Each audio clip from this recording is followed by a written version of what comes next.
ako bratinela o spoiled brat. Ang budget ng Pilipinas ay hawak lang ng dalawang tao.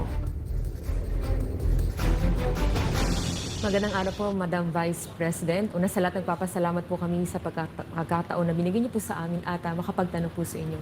Pero bago po ang lahat, ma'am, ano po ba ang dahilan at nabigyan niyo po kami ng pagkakataon na magpaunlak po kayo ng interview? Maraming salamat sa pagkakataon na ibinigay sa akin ngayong araw na ito. Nagpa-interview ako dahil gusto ko na malaman ng taong bayan at ma-explain sa taong bayan kung bakit hindi ako sumasagot sa question and answer sa budget hearing ng Office of the Vice President para sa budget proposal namin 2025. Gusto ko kasi na maintindihan ng taong bayan saan ba ako nanggagaling. Madam Vice President, sa mga nakaraang linggo po, naging laman ng balita ang naganap na hearing sa House of Representatives po para sa 2025 OVP budget. May mga nagsasabi na nag-asal pratinelya daw po kayo, lalo na sa House of Representatives. Hindi daw po kasi kayo sanay na matanong sa mga bagay-bagay, kaya ganoon na lamang po ang naging asta ninyo. Ano po ang reaksyon niyo dito? Sanay ako na sumagot sa mga tanong ng mga bagay-bagay. Kaya nga, di ba, nagbibigay ako ng mga interview, kahit hindi siya arranged na interview, mga ambush interview ng media kung saan nakukuha nila yung mga katanungan ng taong bayan.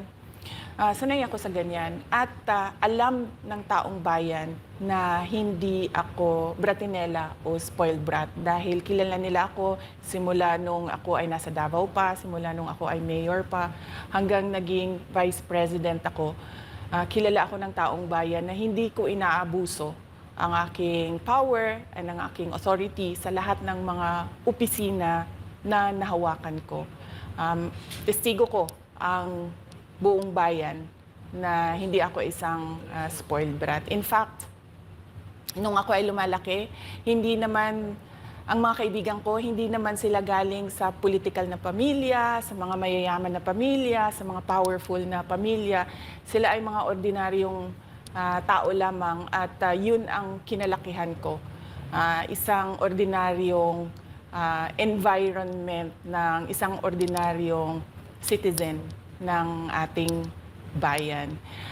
Sa palagay ko, hindi lang sanay ang iilan na mga miyembro ng House of Representatives na hindi nila makuha yung gusto nila at gusto nilang marinig na sagot. At hindi sanay yung mga iilan na mga representatives natin na sinasagot sila sa kanilang mga patutsada. Kaya sa tingin ko, isa din itong parang atake din nila na parang, oh, bratinela yan. Kahit na sumagot naman ako, hindi nga lang sa gusto nila. Kaugnay dyan, Madam Vice President, dito sa budget hearing, naniniwala po ba kayo na may kapangyarihan talaga ang Kongreso na busisiin ang budget po ng bawat ahensya ng gobyerno?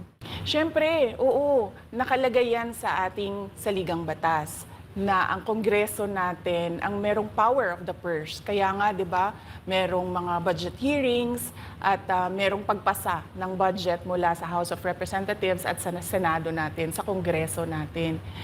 Kinikilala natin yan. Kaya nga, di ba, pumunta tayo doon sa Senate hearing, pumunta tayo doon sa House of Representatives na hearing dahil nagpresenta tayo ng budget.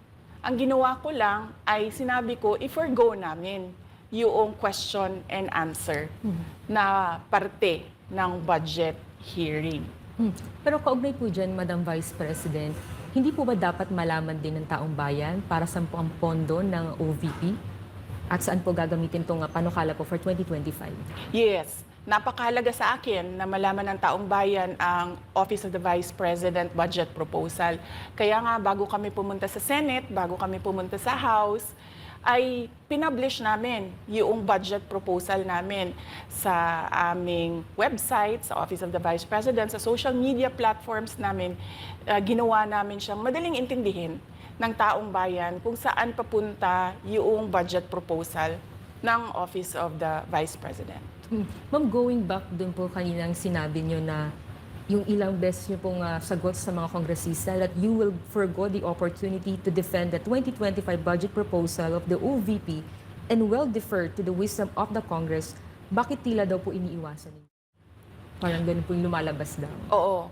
Kasi sinasabi ko pa ulit-ulit yon na sinasabit namin sa Congress ang budget ng Office of the Vice President at iniiwan namin sa Kongreso ang desisyon kung ano ang gagawin nila para sa Office of the Vice President. Kaya fino-forgo na namin yung question and answer.